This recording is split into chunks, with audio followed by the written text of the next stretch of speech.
তো ওই দিকটাতে বাড়ি থেকে চলে আসবার পরে ট্রেনেই লাস্ট তোমাদের সাথে যেটুকু যা শেয়ার করতে পেরেছিলাম, নাহলে অনেকটা বড় হয়ে যেত সেই ব্লগটা, সেই জন্য আর কি ওখানে ওইটুকুই তোমাদের সাথে শেয়ার করতে পেরেছিলাম। আর এদিকে দেখো এটা হচ্ছে কিন্তু সেকেন্ড পার্ট।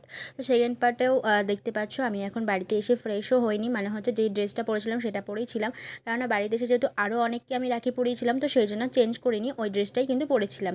তো বাড়িতে এসে কাজবাজ করে নিয়েছি, করে নেওয়ার পরে এখন আমি আর শুভ চলে এসেছি একটা বাড়িতে, মানে একটা বাড়িতে বলতে আমাদের পাড়াতে, মানে দিদি বাড়িতে যেই গলিতে যাই সেই গলিতেই আর কি। এটা একটা দাদাদের বাড়ি, তো দাদার বউ আর কি, মানে সোনালি আর কি শুভকে রাখি পরাবে বলে, তো সেই জন্য আর কি চলে এসেছি এখানে।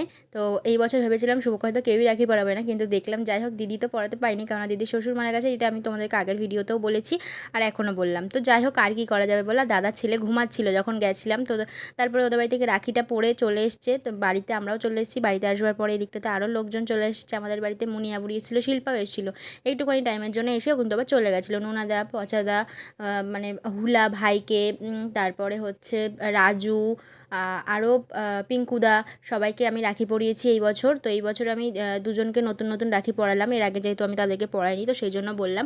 তো সবাই এসেছিলো, খুব মজা করা হয়েছে, তোমাদের সাথে অনেক কিছু শেয়ার করতে পারিনি, রাখি পরালাম কাকে কাকে তোমাদেরকে দেখাতেও পারিনি। যাই হোক পরের বছর থেকে চেষ্টা করবো তোমাদের সাথে সবটা শেয়ার করার। তো এই দিকটাতে এখন দেখো রাত মোটামুটি 10:30টারও বেশি হয়ে গেছে, এখন চলে গেছি আমি, দিদি, ঝুমাদি মিলে চলে গেছি একটুখানি ফাংশান দেখতে।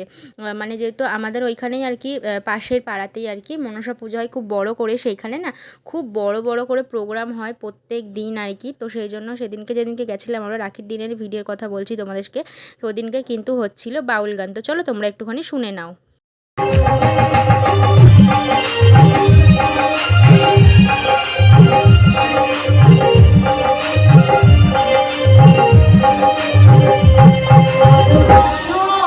তো তোমরা তো শুনতেই পেলে যে আমরা প্রোগ্রাম দেখতে এসেছিলাম, আর বেশ খুব সুন্দর করে প্রোগ্রাম হচ্ছিলো। আর দেখো মায়ের মূর্তিটা দেখো কত সুন্দর লাগছে না, খুব ভালো লাগে জানো তো। এখানে গেলে পরে আগের বছরও গেছিলাম, তোমাদের সাথে হয়তো শেয়ার করতে পারিনি, কিন্তু এই বছরও কিন্তু আমরা গেছিলাম।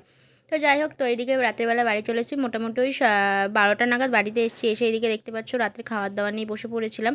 তো সেমনভাবে রাতের বেলা কোনো ভিডিও করা হয়নি, পরের দিন সকালের ভিডিও। সবাইকে জানাই গুড মর্নিং। আর এই দিকটাতে দেখো আজকে রান্নাবান্না হয়েছিল ইলিশ মাছ, তার সাথে ছিল ইলিশ মাছের তেল, কাঁকরোল ভাজা, ডাল, আর হচ্ছে কিন্তু একটা নিরামিষ তরকারি। মেশো এসেছিলো, মেশো আগের দিন রাতেই এসেছিলো, মানে রাখি পূর্ণিমার দিনের কথাই বলছি, সেদিনকে আর কি মেশো এসেছিলো একটা দরকারে। মেশোর একটা কাজ ছিল ব্যাংকে, তো সেই জন্য তো মেশো আমাদের বাড়িতেই ছিল। এই দিকটাতে দেখো আমি এখন এখানটাতে বসে রয়েছি, তোমার সাথে একবার শেয়ারও করে নিলাম যে কী কী আর কি গিফট পেয়েছি না পেয়েছি। এই দিকটাতে দেখো প্রত্যেকে তোমাদেরকে এখন দেখালাম কী কী গিফট পেয়েছি না পেয়েছি।